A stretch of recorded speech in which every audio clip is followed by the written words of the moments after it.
نبی صلی اللہ علیہ وسلم نے فرمایا انسان اللہ سے دعا مانگتا ہے، زندگی بھر مانگتا رہتا ہے، اور اللہ زندگی بھر دعاؤں کو قبول کرتے رہتے ہیں، لیکن اس کو نظر نہیں آ رہا ہوتا، اس کو نظر کہ اللہ اپنے طریقے سے دعا قبول کرتا ہے۔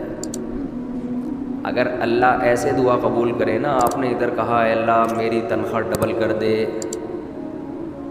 آفس گئے باس نے کہا کہ جناب نئے وزیر اعظم نے جو اعلان کیا ہے اس کی منظوری ہو گئی، ٹھا ٹھا کر کے ایسے دعائیں قبول ہونا شروع ہو جائیں تو غیب پر ایمان ختم، پھر تو دعا کی ترغیب دینے کی ضرورت ہی نہیں رہے گی، سب لوگ مصلی لے کے مسجد میں آ جائیں گے، سارا دن دعائیں مانگتے رہیں گے کہ اللہ سے جو مانگو ملتا ہے، خربوزہ مانگو خربوزہ ملتا ہے، تربوز مانگو تربوز ملتا ہے، افطاری میں پکوڑے مانگو پکوڑے ملتے ہیں، سموسے مانگو، بھوک لگ رہی ہے کیا کریں، سموسے ملتے ہیں، جو مانگو وہ ملتا ہے۔ دعائیں تو لازمی قبول ہوتی ہیں، لیکن انداز وہ ہوتا ہے جو اللہ کرتے ہیں، اللہ کہتے ہیں میں اپنے طریقے سے کروں گا۔ اب اس کی بڑی لمبی چوڑی تفصیل ہے کہ کیسے قبول ہوتی ہے۔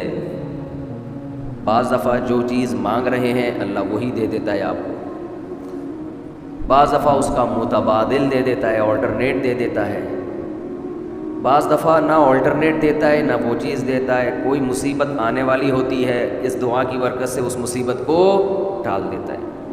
آپ اپنے بیٹے کے لیے بچی کے لیے دعا مانگ رہے ہیں اس کو ٹھیک کر دے، وہ ٹھیک نہیں ہوئی لیکن دوسری نے بیمار ہونا تھا، اللہ نے اس سے وبا کو ٹال دیا۔ تو جن کا غیب پر ایمان ہوتا ہے وہ تو مانگتے ہیں، اللہ سے مانگتے ہیں۔ پتہ ہے بھائی یہ ہو نہیں سکتا کہ جس خدا نے کہا ہے کہ میرے سامنے ہاتھ اٹھاؤ، حدیث میں آتا ہے اللہ میں اتنی غیرت ہے کہ جب کوئی اللہ کے سامنے ہاتھ اٹھا کے مانگتا ہے تو اللہ کو خالی ہاتھ لوٹاتے ہوئے حیا آتی ہے۔ بڑے سیٹ کے پاس کوئی بھکاری جائے اور پیسے مانگے اور وہ اس کو دھتکار دے تو بھکاری کہے گا نا یار نام تو بڑا سنا تھا آپ کا، بڑے سخی ہو۔ تو اللہ کو حیا آتی ہے کہ ان ہاتھوں کو خالی لوٹائے، دیتا ہے لازمی۔ تبھی ہم نے اہل اللہ کو دیکھا ہے کہ مانگتے بہت ہیں، بڑی لمبی لمبی دعائیں مانگتے ہیں، لوگ ان کو بے وقوف سمجھتے ہیں کہ یار یہ ہر وقت مصلی پہ دعائیں مانگتے رہتے ہیں لمبی لمبی، ملتا تو کچھ ہے نہیں۔ انہیں پتہ ہے کہ بہت ملتا ہے اللہ سے مانگنے سے، لیکن اللہ کا انداز ایسا ہوتا ہے کہ صرف وہ مانگیں جن کو غیب پر یقین ہے۔ یعقوب علیہ السلام ساری زندگی مانگتے رہے اللہ تعالیٰ سے، اس مانگنے کا بدلہ کیا ملا ہے؟ دوسرا بیٹا بھی اللہ نے چھین لیا۔ عجیب بات ہے یا نہیں؟ پہلا بیٹا گم ہوا تو اللہ سے اس کے ملنے کی دعائیں مانگتے رہے۔ دعا کیا قبول ہو رہی ہے؟ قحط پڑ گیا، کھانے پینے سے بھی گئے، اس سے بڑی مشکل، راشن لینے کے لیے بھیجا مصر اپنے بیٹوں کو، تو دوسرا بیٹا بھی بولو گیا، وہ بھی بادشاہ نے رکھ لیا۔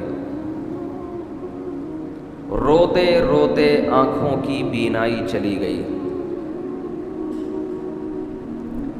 آپ کی اولادیں آپ سے کیا کہنے لگی ہیں؟ تاللہ تفتأ تذکر یوسف، اللہ کی قسم آپ یوسف کو ابھی تک یاد رکھا ہوا ہے، حتی تکون حرضا او تکون من الہالکین، آپ کی جان نہ چلی جائے۔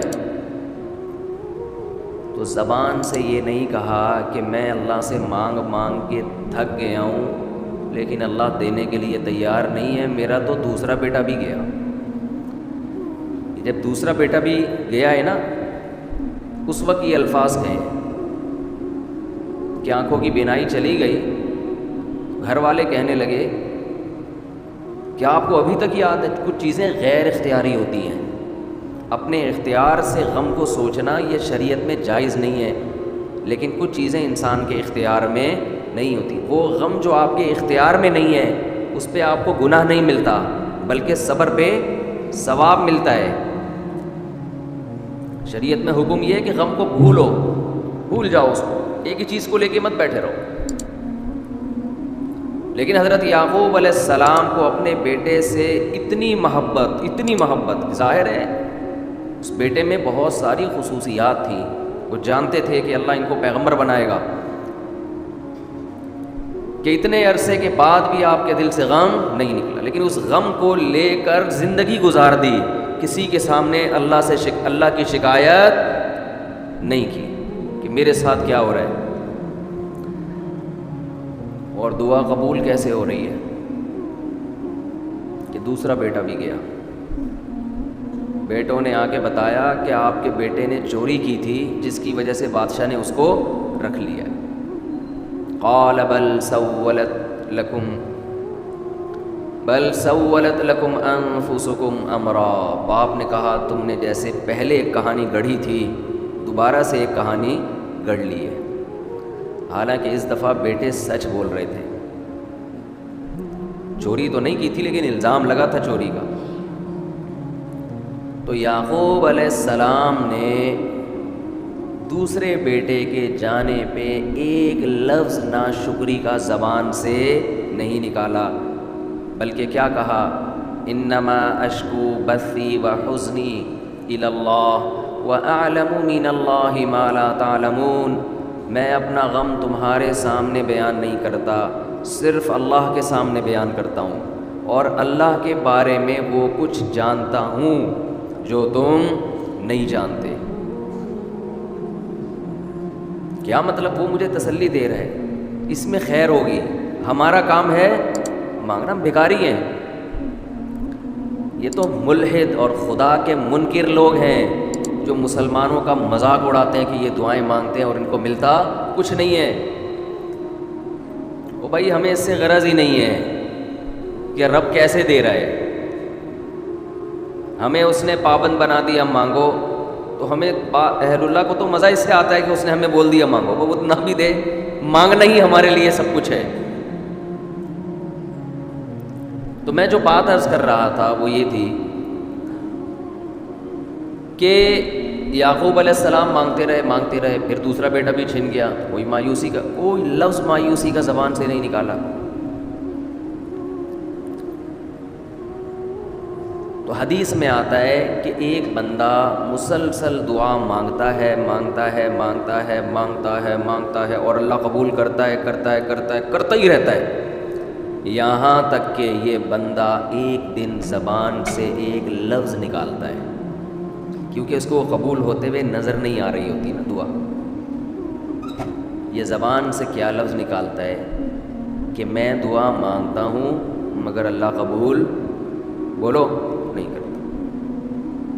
جیسے معاذ اللہ نقل کفر کہ یعقوب علیہ السلام اگر کہہ دیتے کہ اللہ کئی سال سے دعا مانگ رہا تھا بیٹا مل جائے، مگر تو نے تو دوسرا بھی چھین لیا، لہذا ثابت یہ ہوا کہ میں مانگتا تو ہوں لیکن اوپر والا قبول بولو نہیں کرتا۔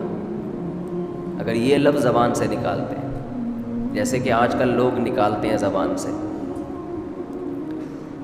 تو حدیث میں آتا ہے یہ جو جملہ زبان سے نکالا ہے اس کے بعد سے اللہ قبول کرنا چھوڑ دیتے ہیں، اس سے پہلے ہو رہی تھی، آپ نے یہ لفظ کہہ دیا اس کو ہلکا سمجھ کے، اللہ کے ترازو میں یہ کلمہ، یہ چھوٹا سا جملہ بہت بھاری ہے اللہ کی غضب کو دعوت دینے کے لیے۔ اللہ کہتے ہیں مجھے تانا دے دیا کہ میں قبول نہیں کرتا۔ گھروں میں جھگڑا ہوتا ہے نا، عورت کہتی ہے مرد کھلا کھلا کے تھک جائے، بیوی کہتی ہے ہاتھ تنگ کیا ہوا ہے کھلاتے نہیں ہو۔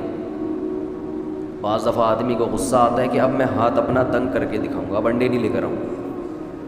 میں کہتا ہوں چنگیز خان بھی، اگر کوئی چنگیز خان کی اولاد ہے نا، اس میں بھی اتنی طاقت نہیں ہے کہ بیوی کہے کہ 6 انڈے چاہیے اور وہ ان 6 کو 4 کر کے دکھا دے، یعنی آج 4 انڈے آئیں گے 6 نہیں آئیں گے۔ کوئی ہے ایسا مائی کا لال؟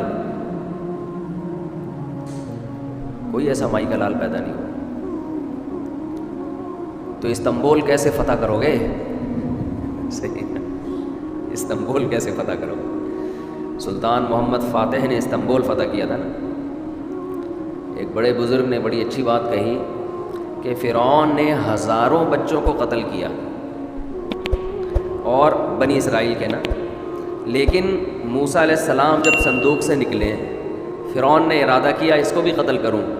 فرعون کی بیوی نے کہا لا تقتلوہ، اسے قتل مت کرو.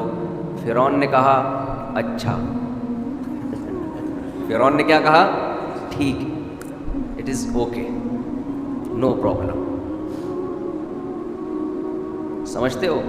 تو یہ ہمارے لیے بڑی تسلی کی بات ہے، یہ ہمارے لیے بڑی تسلی کی بات ہے کہ جب فرعون جیسا آدمی گھر میں فرعون نہیں تھا تو ہم اور آپ کس کھیت کی مولی ہیں یار. چلتے رہو جیسے زندگی گزار رہے ہو، جتنے انڈے کہے ہیں اتنے لے آیا.